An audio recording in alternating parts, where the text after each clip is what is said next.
Donc aujourd'hui, on parle d'un sujet très sensible, très délicat, susceptible de déchaîner beaucoup de passions, mais qu'il est très important, très capital d'aborder à mon sens. Aujourd'hui, on parle de racisme, sujet très large, très vague, avec beaucoup d'embranchements. Mais aujourd'hui, on parle précisément de l'handicap, du frein psychologique que ça génère au sein des communautés minoritaires à l'étranger. Par étranger, ici, j'entends lieu dont on n'est pas originaire, tout simplement. Donc aujourd'hui, on parle de ça. Et qu'est-ce que j'entends par handicap, par frein? C'est tout simplement le fait de brandir trop vite, trop rapidement, trop facilement le racisme pour des faits qui ne lui sont pas directement imputables. Ça, c'est valable pour l'accusé qui est accusé trop rapidement ou pour le plaignant qui se plaint trop rapidement. Ça, on l'oublie très souvent, le plaignant qui se plaint trop rapidement. Donc aujourd'hui, on en parle. Il ne s'agit guère d'une vidéo de motivation, de développement personnel, pas du tout. Je vais vous relater des faits, des expériences personnelles et récentes d'ailleurs, et ensemble, on va faire une analyse et on va en tirer des conclusions, on va en tirer des leçons pour la suite. Donc restez scotchés parce que ça en vaut la peine.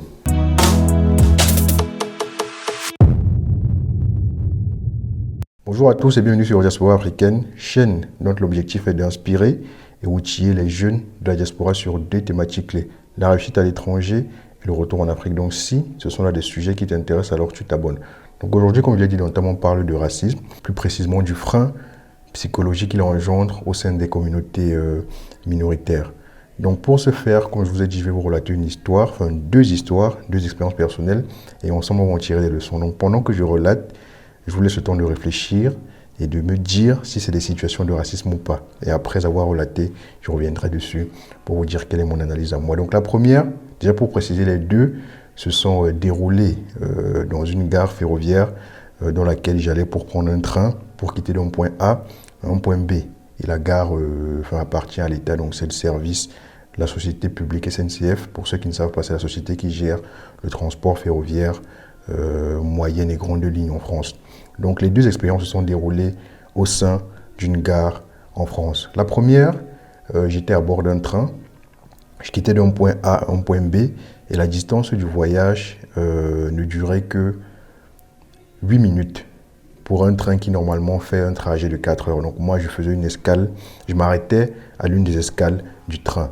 C'est un trajet que j'emprunte régulièrement, donc dans ce cas-là, je ne prends pas le temps de regarder ma place sur le billet, le numéro de ma rame et ma place. C'est une perte de temps, donc je préfère rester debout dans le sas entre les différents wagons, qui est un endroit aménagé pour les personnes et pour les valises. Donc je préfère rester debout le temps du trajet, 7-8 minutes. Ça, c'est pas chiant. Et ça, je le fais tout le temps. Donc récemment, j'ai refait cette même chose que je fais d'habitude. Et il y a un contrôleur, enfin j'étais avec quelqu'un, j'étais accompagné, il y a un contrôleur qui est sorti d'un wagon avec une dame, une passagère qui avait sa valise et qui voulait ranger sa valise dans le sas parce qu'il n'y avait plus de place apparemment dans le wagon. Donc le contrôleur, il arrive d'une manière un petit peu désobligeante, suivant mon jugement bien sûr, nous demande de quitter d'où on était pour aller s'asseoir parce que voilà, c'est un emplacement réservé aux bagages. Donc à nous de lui rappeler que ce n'est pas que réservé aux bagages, mais également aux personnes. Notre réaction était directement liée à son ton d'approche. Donc les esprits, surtout son esprit à lui, ont commencé un petit peu à se chauffer et nous essayons de comprendre pourquoi est-ce qu'il réagissait comme ça. Donc les discussions avaient lieu et puis ça ne menait nulle part. Donc on a décidé de parler directement avec la dame, de prendre sa valise et de la ranger quelque part. Parce que ça, j'ai oublié de préciser, dans le sas, il y a de la place pour une vingtaine de personnes et pour beaucoup de valises. Donc il n'était pas nécessaire qu'on se déplace. Elle aurait juste pu ranger sa valise. C'est surtout ça qui nous a interloqués. Donc on discute avec la dame et on prend sa valise. Elle, très avenante, elle n'avait aucun souci. Elle était même à la limite étonnée. Et donc on range sa valise et puis elle s'en va. Et donc vu qu'il n'y a plus de sujet, le monsieur est obligé de s'en aller. Mais il part, on sent qu'il a un certain goût amer dans son subconscient lorsqu'il s'en va. Il revient directement. Il décide de nous faire un contrôle intempestif. Il nous dit, messieurs, dames, votre ticket. Enfin, vous présentez-nous votre titre de transport. Et donc on lui dit non, c'est pas, c'est un contrôle intempestif, c'est un contrôle qui est malvenu, mal placé. Donc on ne présente pas de ticket. Et après, les esprits ont recommencé à s'échauffer, surtout son esprit, je reprécise. Et puis il s'est dit, enfin, au final, il a abandonné parce qu'il s'est rendu compte qu'il était dans le tort. Et je préfère m'arrêter là. De toute façon, il n'y a pas plus. Donc ça, c'est la première expérience. Dites-moi s'il s'agit de racisme ou pas. Deuxième expérience, la plus récente, j'empruntais cette même ligne, mais cette fois-ci pour aller jusqu'au bout du trajet. Donc pour faire les 3-4 heures de trajet du train. Et je suis arrivé un peu limite par rapport à l'habitude. Donc le train partait à 14 et je suis arrivé à 13. Sauf qu'à 13, les portes étaient fermées. Donc les portes du train étaient fermées, mais le train était encore à l'arrêt. Le temps pour lui de démarrer et puis de partir. Donc j'ai essayé à maintes reprises de négocier avec l'agent de quai, parce qu'il y a plusieurs agents de quai qui organisent le départ du train, pour qu'ils puissent réouvrir les portes et que je puisse entrer pour prendre ce train, parce que le suivant est après plusieurs heures. Et donc, après moult négociations, ça n'a pas abouti. Le train est parti sans mot au final. Et je le rappelle, les portes ont été fermées 1 heure avant le départ. Là, c'est la deuxième situation. Racisme ou pas? Je vous laisse le temps de réfléchir. De mon analyse à moi, revenant sur la première, conclusion sur la première situation, je n'irai pas jusqu'à dire que c'était du racisme. Je ne connais pas cette personne, je n'ai pas eu plus d'interaction avec lui que ça, parce que je n'en cherchais pas, et vous comprendrez à la fin pourquoi est-ce que je ne cherchais pas trop d'interaction, ce que je le dirais. Mais de l'expérience que j'ai vécue, la façon avec laquelle il nous a abordé, avec un peu de désinvolture, avec un peu de brutalité, d'impolitesse et de manque de respect à la limite, j'en ai conclu qu'il y avait quand même une sorte de délit de faciès. Pas de racisme, je n'irais pas jusque-là, mais un délit de faciès, parce que je ne pense pas que ça aurait été son semblable cutané, si on peut le dire comme ça. Il aurait réagi de la même façon, je ne pense pas. Donc pour moi, c'est un délit de faciès, mais je n'irais pas jusqu'à qualifier ça de racisme. Deuxième situation, il n'y a pas de question pour moi, ce n'est pas du racisme. À la limite, on peut parler d'un certain zèle des agents qui ont fermé la porte de 1 heure à 1 minute, autant pour moi à l'avance, mais il n'y a clairement pas de racisme, parce que l'agent, avant de fermer les portes, ne m'a pas vu, donc il n'y a pas de raison.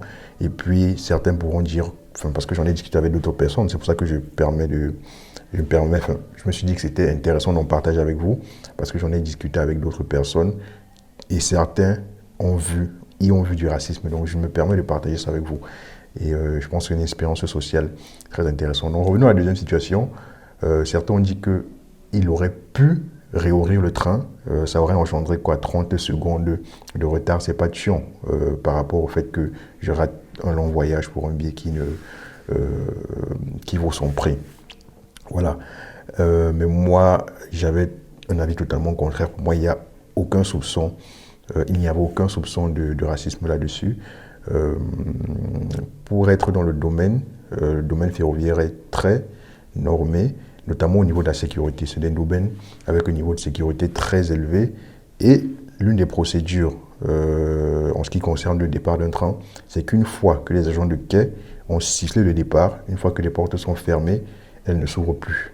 Parce que lorsqu'on siffle le départ, ça donne le signal au conducteur de démarrer le train et d'avancer. Et on sait qu'un train, c'est quelque chose, un objet très massif. Donc si, en essayant de montrer dans un train en train de démarrer, il y a dérapage ou quoi que ce soit, un petit incident, un petit accident, les dégâts sont démesurés. On peut aller jusqu'à la perte de la vie. Donc les procédures sont très strictes, très normées dans ce domaine, et ils n'ont pas le droit d'y déroger. On appelle ça de la rigueur, on appelle ça de l'éthique dans le travail. On y reviendra par la suite de la vidéo. Donc pour moi, aucun soupçon de racisme là-dessus. Dès que le train est parti, moi j'étais un peu, pas énervé, pas choqué, surpris d'avoir raté mon train, mais j'ai directement commencé à chercher une autre solution, sans toutefois même échanger avec l'agent. Je n'avais aucun ressenti par rapport à lui, parce que je prends souvent le train, donc je sais un petit peu comment ça se passe. Donc ça faisait partie des règles du jeu. Le train part souvent 1 minute à l'avance, ça je le sais, donc Voilà, donc les choses sont très claires là-dessus, pas de soupçons. Donc là, vous avez deux expériences sociales. Ayez l'honnêteté de me dire en commentaire qu'est-ce que vous avez pensé avant que je vous donne mon propre avis. Qu'est-ce que vous avez pensé de ces deux? Rendez-vous en commentaire pour cela. Maintenant, pourquoi est-ce que je vous raconte cela? Quel est le but de cette vidéo? C'est de dire que lorsqu'on évolue à l'étranger, lorsqu'on est notamment en diaspora, il est capital de faire abstraction du racisme. J'irais même jusque-là, de faire abstraction. Il ne faut pas voir le racisme partout au point d'en faire une paranoïa. Sinon, ça devient un frein à notre évolution quotidienne. Les hommes sont ce qu'ils sont. Ils ont leurs défauts, leurs qualités. Certains sont, en parlant de défauts, certains sont très méchants, certains sont très impolis, certains sont très incompétents, certains sont très indisciplinés. Donc, il ne faut pas... Enfin, ça, c'est la nature de l'homme. Donc, il ne faut pas que, dès lors qu'il y a une différence de couleur de peau qui s'interfère entre deux individus, on oublie tout ce caractère imparfait de l'homme, intrinsèque à l'homme, et la femme d'ailleurs, homme avec grand H, pour directement penser au racisme. Non, pas du tout, c'est la solution trop facile, c'est l'excuse trop facile qui empêche souvent de se remettre en question parce que notre couleur de peau, elle nous est innée, on ne peut pas la changer. Donc si on s'appuie dessus, ça veut dire qu'il n'y a rien à faire. Donc c'est l'excuse trop facile qui empêche de se remettre en question et de s'améliorer personnellement. Parce qu'il faut dire que s'il y a une chose de pire que le racisme, c'est le galvaudage, l'utilisation abusive et intempestive du racisme. C'est très outrageant, très blessant, très insultant pour l'accusé. Je n'aimerais pas être à cette place, mais surtout, ça nuit à la cause qui est plus grande que ça, qui est plus immense que tout cela. Donc il faut faire très attention à cela. Et puis j'ai envie d'insister sur l'aspect de rigueur, d'éthique ou de professionnalisme dans le travail. Et j'en ai parlé plus tôt. À l'étranger, notamment en Occident, enfin, je préfère prendre l'autre bout. En Afrique, on est habitué à une certaine flexibilité dans les relations interpersonnelles, dans les relations sociales, qui font en sorte qu'on peut déroger quelquefois à certaines procédures, certaines règles pour arranger le vis-à-vis, pour arranger l'autre, pour que les choses soient plus faciles. Or, dans d'autres pays, notamment en Occident, ce n'est pas forcément comme cela. Les règles sont claires, établies, et on les suit à la lettre. Non seulement on les suit à la lettre, mais non seulement il y a des méthodes pour les suivre à la lettre, des sanctions, etc. Les sanctions sont très lourdes en cas de dérogation, mais personnellement, intrinsèquement, les citoyens de ces pays-là sont dotés d'une rigueur professionnelle qui fait en sorte qu'ils appliquent totalement ces procédures à la lettre. Et malheureusement, très souvent, cette droiture morale est apparentée à du racisme. Quelqu'un applique la procédure telle qu'elle est écrite, telle qu'elle lui a été enseignée, mais la personne en face appelle au racisme. Or que non, non, il est tout simplement professionnel. Et très souvent, il est mal vu à cause de cela. Et je pense que ce n'est pas bon et c'est important de le préciser. Donc concernant le racisme, nous sommes des hommes et des femmes. Ceux en face sont des hommes et des femmes. Donc affrontons les problèmes en face et réglons-les comme il se doit, sans chercher d'excuses trop faciles, tout de go, comme ça. Le racisme, l'argument du racisme, la cause du racisme doit être la cause ultime. Cela dit maintenant, il ne s'agit pas de dire que le racisme n'existe pas. Non, le racisme existe et est très développé dans certains pays étrangers. Donc lorsque je dis que ça doit être la raison ultime, ça ne signifie pas qu'il ne faut pas la dégainer en temps opportun. Si tu as parcouru toutes les causes possibles et que tu n'en as trouvé aucune, que le racisme te semble être la raison, ne te laisse pas faire, réagis en conséquence, parce que le racisme ne doit être toléré nulle part. Nulle part, ça doit être puni en conséquence. Et comment est-ce qu'on punit? Comment punir le racisme? Je ne veux pas prêter des actions aux gens, je ne suis pas garant de ce que les gens font, mais s'il y a une chose qui marche bien, et c'est d'ailleurs un dicton, le meilleur moyen de te venger de ceux qui t'ont causé du tort est de ne pas leur ressembler. Je répète, le meilleur moyen de se venger de ceux qui t'ont fait du tort est de ne pas leur ressembler. Donc si quelqu'un est assez bas d'esprit pour être raciste, parce que c'est clairement de la bassesse, tu dois faire totalement l'inverse. Tu dois aller totalement à l'opposé. Donc, avoir de la hauteur d'esprit pour affronter cela. C'est garder ton calme, garder de la courtoisie, garder du respect de l'humain qui est en face, garder de la politesse même, dans la mesure du possible. Et avoir une réaction à cette action, bien sûr, nauséabonde, mais avoir une réaction élégante face à cela, mais tout en étant dur et ferme. Dur et ferme. Et c'est en ayant cette hauteur d'esprit-là que tu pourras te venger avec noblesse, j'ai envie de dire. Parce que la personne en face attendra totalement l'inverse. Donc c'est le petit sujet que j'aimerais partager rapidement avec vous. Si vous le souhaitez, en fonction de vos retours en commentaire, on fera une émission plus large là-dessus, avec bien sûr des invités.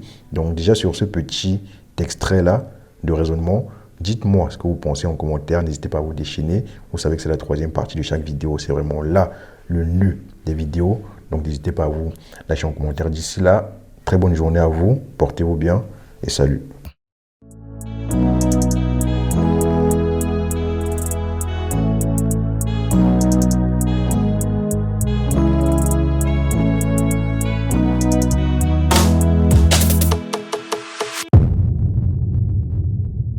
Bonjour et bienvenue sur la chaîne Diaspora Africaine.